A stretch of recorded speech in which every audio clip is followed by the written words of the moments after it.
Hello students, आज हम पढ़ेंगे इकोनॉमिक बॉटनी के अंतर्गत पल्सेस।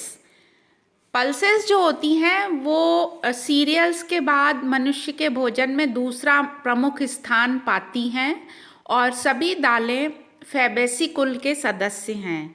पहले फैबेसी का नाम लेग्यूमिनेसी था, जिसको बदलकर फैबेसी कर दिया गया है। दालें जो होती हैं, पल्सेस जो होती हैं, वो प्रोटीन का एक इम्पॉर्टेंट स्रोत हैं। और प्रोटीन आपको पता है क्या कहलाता है? प्रोटीन कहलाता है बॉडी बिल्डिंग फूड, है ना। तो ये हमारे देश भारत की बात करें तो कुल जो कृषि होती है उसका 20% दालें कवर कर लेती हैं। और हमारे कोर्स में 2 इम्पॉर्टेंट मेंबर डाले गए हैं। पहला है ग्लाइसिन मैक्स, जिसको कहते हैं सोयाबीन, और दूसरा है कैजानस कजान, या जिसको बोलते हैं पिजन पी या अरहर, तुअर भी बोलते हैं हिंदी में। तो ये 2 दालों के बारे में आज हम थोड़ा सा डिस्कस करेंगे। जैसा कि आपको पता है, ग्लाइसिन मैक्स और कैजानस कजान दोनों प्रोटीन का सोर्स हैं और दोनों खरीफ की क्रॉप हैं। खरीफ मतलब जो बारिश में बोई जाती है और फिर 6 से 10 महीने की क्रॉप होकर फिर वो काट ली जाती है। तो ग्लाइसिन मैक्स की पहले बात कर लेते हैं। ये है नेटिव साउथ ईस्ट एशिया का और इसको चाइना में बहुत पुराने समय से बोया जा रहा है। तो कुछ लोगों का मानना है कि ये चाइना से आई है। वैसे इसका native place south east Asia है। ये खरीफ की क्रॉप है, मतलब इसको बारिश के दिनों में बोया जाता है। तो ये 35 इंच और लेस, उससे कम बारिश हो ड्राई एरियाज में भी इसको बो सकते हैं। ये एमपी की मेन क्रॉप है। जैसे अपन बोलते हैं छत्तीसगढ़ को धान का कटोरा, वैसे एमपी को बोलते हैं कि ये soybean belt main Madhya Pradesh. अब तो राजस्थान में भी उगाने लग गए हैं और यूपी में भी इसको सोयाबीन को उगाया जाता है। उसके अलावा वेस्ट बंगाल, मणिपुर, आसाम, उड़ीसा, 6000 फीट समुद्र के तल से ऊपर भी इसको उगते हुए देखा गया है। कुमाऊं हिल्स जो होती हैं, खासी और नागा हिल्स, वहाँ पर भी इसको बोया जाता है। और इसकी टाइप 33 एक अर्ली मैच्योरिंग वैरायटी है, जिसको बहुत प्रेफर करते हैं किसान बोने के लिए। अब जो ये सोयाबीन है, इससे हमें जो दाल प्राप्त होती है, बीन जो प्राप्त होते हैं, वो इसलिए उगाया जाता है क्योंकि इसमें ऑयल बहुत अधिक मात्रा में होता है। तो हाई ऑयल कंटेंट सोयाबीन जो है वो मुख्य रूप से तेल को प्राप्त करने वाली फसल है। साथ ही इसमें प्रोटीन भी पाया जाता है। उसके अलावा कैल्शियम, फास्फोरस, आयोडीन और पोटेशियम, साथ में मैग्नीशियम रिच भी होता है सोयाबीन। तो इसलिए आप देखो, सोयाबीन पर आजकल इसके कंजम्पशन पर बहुत जोर दिया जाता है। न्यूट्रेला आपने सुना होगा, न्यूट्रेला चैम्प, है ना। आजकल ऐड आता है कि सबसे धाकड़ प्रोटीन किस में होता है, तो सोयाबीन की बड़ियों में होता है। तो सोयाबीन जो है प्रोटीन का रिच सोर्स है। और सोयाबीन को जो इस्तेमाल क्या क्या उसमें करते हैं, किस किस तरह से हम लोग भोजन में शामिल करते हैं, इसका आटा बनाया जाता है सोयाबीन का। और जो डायबिटीज़ के जो पेशेंट होते हैं, जिनको मधुमेह की बीमारी है, उनको डॉक्टर सलाह देता है कि वो 1 भाग सोयाबीन का आटा लें, 4 भाग गेहूं का, और फिर चपाती बनाएं।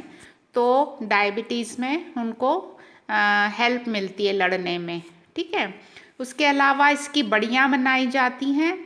और इम्पॉर्टेंट रोल जो है इसका, वो है वेजिटेबल मिल्क और कर्ड देना। दिल्ली में सोयाबीन प्लांट लगा हुआ है, जहाँ पर सोयाबीन के दानों से, कच्चे दानों से सोयाबीन का दूध और दूध से दही बनाया जाता है, जिसको वेजिटेबल मिल्क कहते हैं।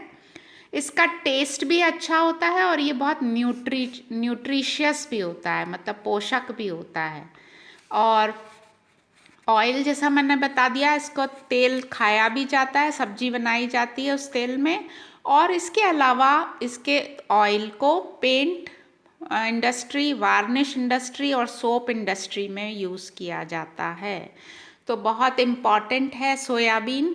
और सोयाबीन के अलावा जो दूसरा मेंबर आपके कोर्स में डाला है वो है अरहर, या जिसको हम बोलते हैं कैजानस कजान। कैजानस कजान जो है ये भारत में उगाई जाने वाली दलहन फसलों में प्रमुख है।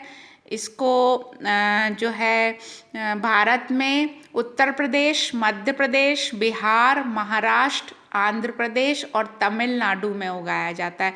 जो सांभर बनाया जाता है ना साउथ में, वो इसी से बनाया जाता है। और एमपी के लोग दाल चावल जो खाते हैं वो रोज तुअर की दाल ही बनाते हैं। तो एमपी के में भोजन में मुख्य रूप से इसका शामिल किया जाना, और साउथ में जो सांभर बनता है उसमें इसको तुअर दाल का बहुत ज़्यादा उपयोग किया जाता है।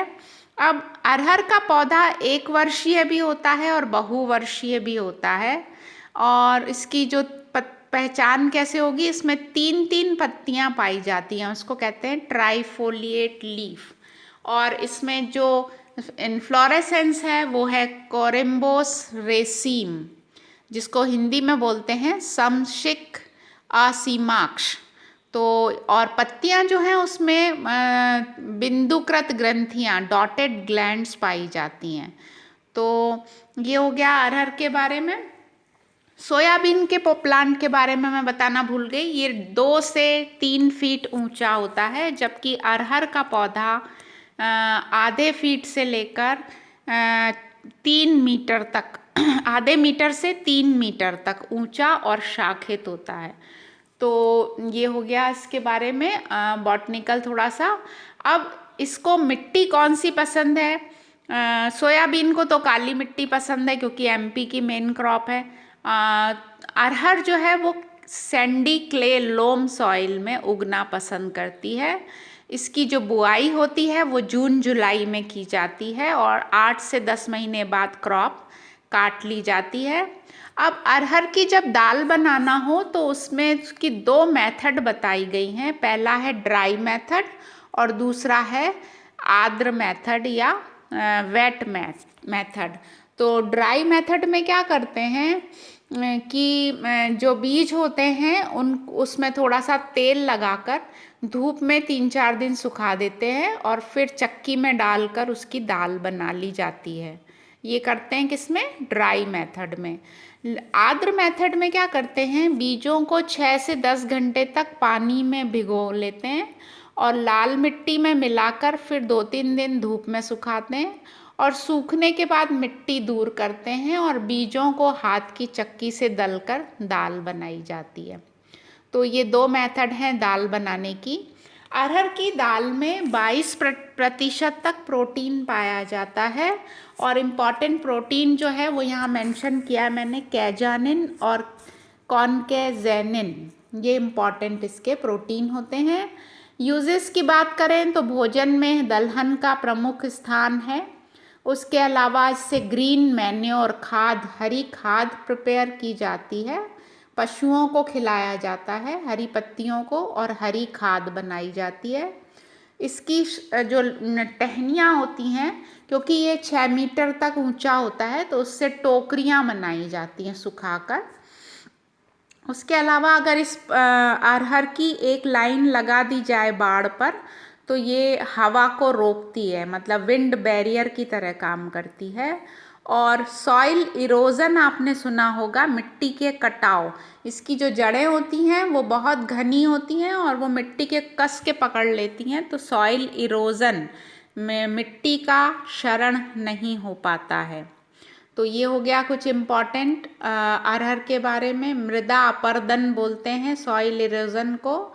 अब आपको ये बता दूं, दोनों लेग्यूमिनेसी के मेंबर हैं तो उसको लेग्यूम कहा जाता है। आजकल फैबेसी बोलते, पहले लेग्यूमिनेसी बोलते थे। तो इन दोनों में चाहे वो सोयाबीन हो या अरहर हो, इसमें नाइट्रोजन और फॉस्फोरस डालने की ज़रूरत नहीं पड़ती है किसान को, क्योंकि इनमें रूट नोड्यूल्स पाए जाते हैं। जो जड़ों में ग्रंथियां होती हैं उसमें बैक्टीरिया पाया जाता है, राइजोबियम।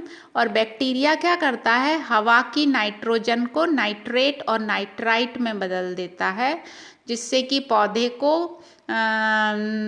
खाद की आवश्यकता देने की नहीं पड़ती है। तो ये सॉइल फर्टिलिटी को इंक्रीज करती हैं दालें।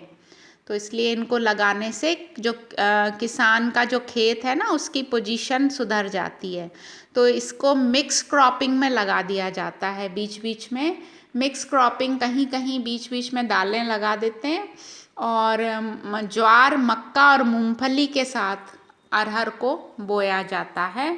तो उससे क्या होता है, ज़मीन में नाइट्रोजन की कमी नहीं होती, सॉइल की फर्टिलिटी इंक्रीज हो जाती है। तो दालें समझ में आ गई आपको। और दो ही दालें हैं जो आपके कोर्स में हैं, इसको अच्छे से तैयार करेंगे, कंपैरेटिव बना लीजिए जैसे मैंने बनाया तो तुलना हो जाएगी। और आपको ये ध्यान रखना है कि कौन कौन सा भारत का बेल्ट है जहाँ पर ये पर्टिकुलर क्रॉप लगाई जाती है। और सोयाबीन आजकल इस पर बहुत ज़्यादा जोर दिया जा रहा है इसको शामिल करने के लिए भोजन में, क्योंकि इसमें प्रोटीन, ऑयल और calcium, phosphorus, iodine, potassium, magnesium मतलब मिनरल्स इतने ज़्यादा होते हैं। तो आपकी बॉडी बिल्डिंग फूड का ये थोड़ा सा डिस्कस किया। इसमें कोई भी प्रॉब्लम हो तो आप पूछ सकते हैं। समझ में आ गया होगा, अच्छे से पढ़ते रहिए। Thank you.